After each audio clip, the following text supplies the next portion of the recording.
चला आज बनवतोय आपण तिळाचे लाडू.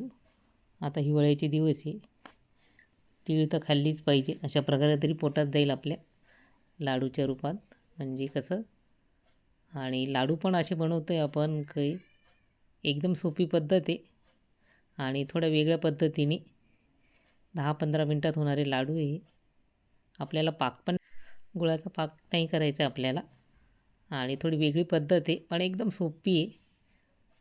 आणि बघा, आता मी 250 ग्रॅम गावठी तीळ घेतलेले आहे आणि तेवढंच आपल्याला गूळ घ्यायचा आहे, 250 ग्रॅमच.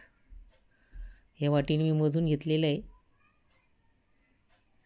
आणि तेवढाच गूळ घेतलेला आहे आपण.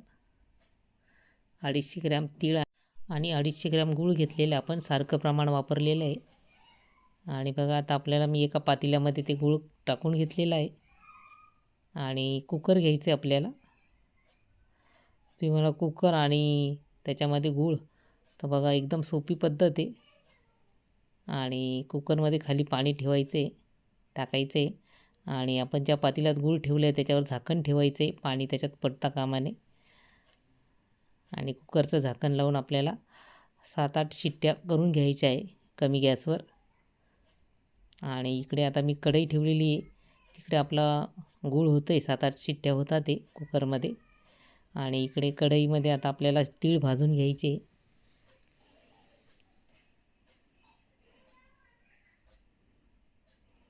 खूप छान लाडू होतात, कसलंच नाही, आरामशीर आपण बांधा लाडू. आणि आपण दुसरे लाडू करतो तर गरम गरम आपल्याला बांधावे लागतात. ह्या लाडूचं काही नाही आहे, गूळ टाकल्यानंतर पण आपल्याला आरामशीर बांधता येतात, बांधल्या जातात मस्त लाडू. आणि खायला पण एकदम चविष्ट.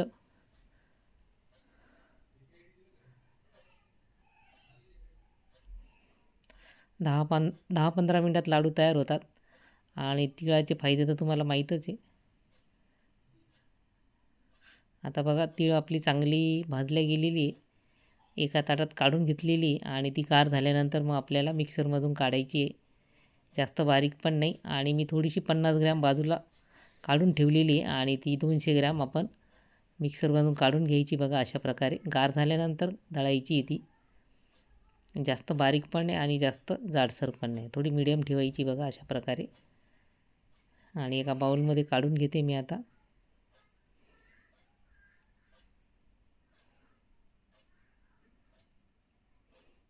आणि बघा, आता आपले 7-8 शिट्ट्या झालेल्या आहे कुकरच्या कमी गॅसवर. आणि आता झाकणावरचं जे पाणी असतं ना, ते पडू नाही द्यायचं फक्त पातेल्यात. ते बाजूला बघा अशा प्रकारे काढून घ्यायचं ते पाणी. आणि पातेलं काढून घ्यायचं आपलं कुकरमधून. बघा, सगळा गूळ आपला विरघळलेला आहे आणि मस्त पाकासारखं तयार झालेलं आहे. आणि असं आपण करतो पाक, तर आपल्याला सारखं हलवत राहावं लागतं. असं वाटतं पाक तयार झाला का नाही गुळाचा, पण तुम्ही अशा प्रकारे केला ना आणि एकदम परफेक्ट तयार होतो. बघा, सर्व गूळ विरघळून गेलेला आहे पूर्ण गूळ. बघा, आणि मस्त तयार झालेला आहे बघा आपला. आपण पाकच म्हणूया गुळाचा, अशा प्रकारे. आणि आता एका ताटामध्ये आपण मिक्सरमधून काढलेली तीळ टाकून घ्यायची आहे. आणि जी थोडीशी मी बाजूला अख्खी काढली होती तीळ, ती पण टाकून घ्यायची आणि मिक्स करून घ्यायची आपल्याला ही तीळ आणि ती मिक्सरमधून काढलेली. तुम्ही नक्की ट्राय करा, खूप आवडेल तुम्हाला करायला ही रेसिपी. म्हणजे आपल्याला एकदम सोपी पद्धत आहे. आणि बघा, आता आपल्याला गुळाचा पाक टाकून घ्यायचा आहे. बघा, एकदम असं वाटतं ना पाकच तयार केलेला आहे आपण. कुणाला वाटेल का असं आपण कुकरमध्ये असं करून पाक तयार करू म्हणून, एकदम सोपी पद्धत. आणि बघा, त्याच्यामध्ये सगळं मिक्स करून घ्यायचं थोडं थोडं टाकून.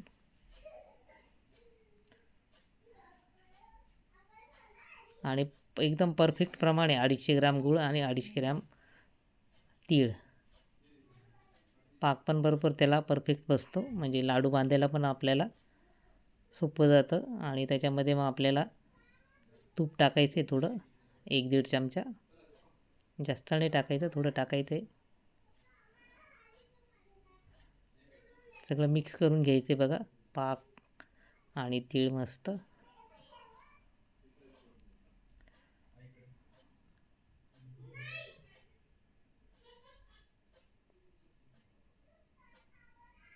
आणि बघा आता तूप सगळं मिक्स करून घ्यायचं आपल्याला आणि मस्त आता आपल्याला लाडू बांधायचे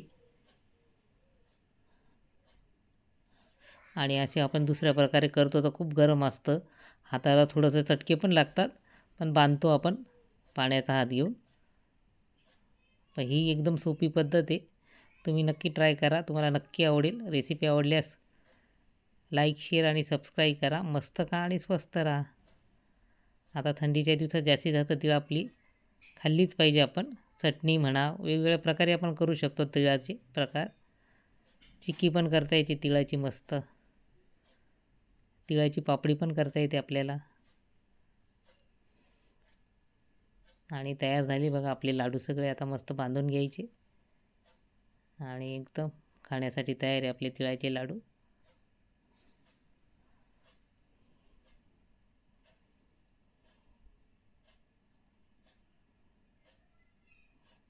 आता बघा तुम्हाला एक तोडून दाखवते लाडू. मस्त तयार झालेला आहे लाडू आपला.